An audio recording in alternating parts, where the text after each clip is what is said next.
মহান শহীদ দিবসে কেন্দ্রীয় শহীদ মিনারে রাত থেকে শ্রদ্ধা জানাচ্ছে বিভিন্ন রাজনৈতিক ও সামাজিক সংগঠন। সেখানে আছেন সাদি মাহমুদ, যাচ্ছে তার কাছে। সাদি, কেন্দ্রীয় শহীদ মিনারে শ্রদ্ধা নিবেদনের সবশেষ কি পরিস্থিতি দেখছেন?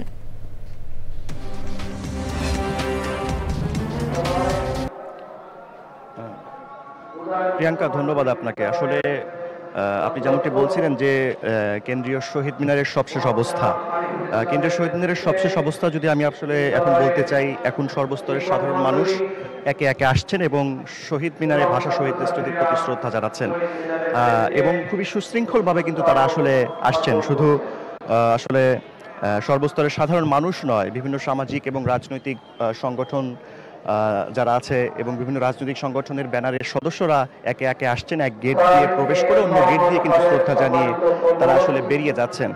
আমি যদি একটু আগেই ফিরে যেতে চাই যে ২১-এর প্রথম প্রহরে অর্থাৎ রাত ১২টা ১ মিনিটে কিন্তু মহান শহীদ দিবসে ভাষা শহীদদের স্মৃতির প্রতি শ্রদ্ধা জানান রাষ্ট্রপতি মোহাম্মদ শাহাবুদ্দিন। এর পরপরই কিন্তু শ্রদ্ধা জানিয়েছেন অন্তর্বর্তী সরকারের প্রধান উপদেষ্টা ডক্টর মোহাম্মদ ইউনূস।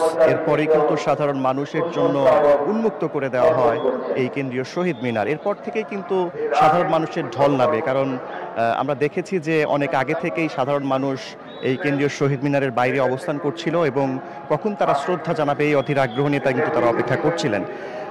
এরপরে কিন্তু শুধু সাধারণ মানুষ নয়, রাজনৈতিক দলের সদস্যদের আমরা দেখেছি, সামাজিক সংগঠনের নেতৃবৃন্দ যারা আছেন তাদের আমরা দেখেছি, তারা কিন্তু আসলে একে একে শ্রদ্ধা জানিয়েছেন। এবং এই ২১শে ফেব্রুয়ারি কিন্তু আমাদের জাতীয় জীবনের অবিস্মরণীয় একটি অধ্যায়।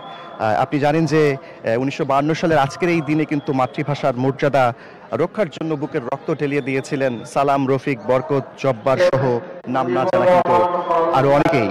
এবং এই আত্মত্যাগের বিনিময়ে কিন্তু আসলে রচিত হয়েছিল আমাদের জাতীয় মুক্তি আন্দোলনের প্রথম সোপান। এরপরে কিন্তু এই হাত ধরে কিন্তু আমাদের কিন্তু আসলে ৭১ এসেছে, মুক্তিযুদ্ধ হয়েছে এবং যার পরে কিন্তু আমরা আসলে স্বাধীনতা অর্জন করেছি। প্রিয়াঙ্কা, আপনি জানেন যে এইবারের মহান শহীদ দিবস কিন্তু ভিন্ন একটি প্রেক্ষাপটে আসলে ২৪-এর গণ অভ্যুত্থানের পর আন্তর্জাতিক মাতৃভাষা দিবস অর্থাৎ এই মহান শহীদ দিবস কিন্তু প্রথমবারের মতো উদযাপিত হচ্ছে। এবং যারা সাধারণ মানুষ যারা আছেন তাদের সাথে আমি কথা বলেছি, তারা বলেছেন যেহেতু তরুণদের হাত ধরে নতুন একটি বাংলাদেশ আসলে এগিয়ে যাচ্ছে, তারা কিন্তু আত্মনির্ভর বাংলাদেশে এগিয়ে যাবে, তারা কিন্তু এই কথাটি বলছেন। আর যারা রাজনৈতিক ব্যক্তি যারা আছেন তারা কিন্তু যেটি বলছেন যে যেহেতু নতুন প্রেক্ষাপটে বাংলাদেশ, সেক্ষেত্রে কিন্তু এই উজ্জীবনা, এই ধরনের নতুন উদ্দীপনায় বাংলাদেশ এগিয়ে যাবে, তরুণদের হাত ধরে বাংলাদেশ এগিয়ে যাবে, তারা কিন্তু এই কথাটি আসলে বারবার বলছেন।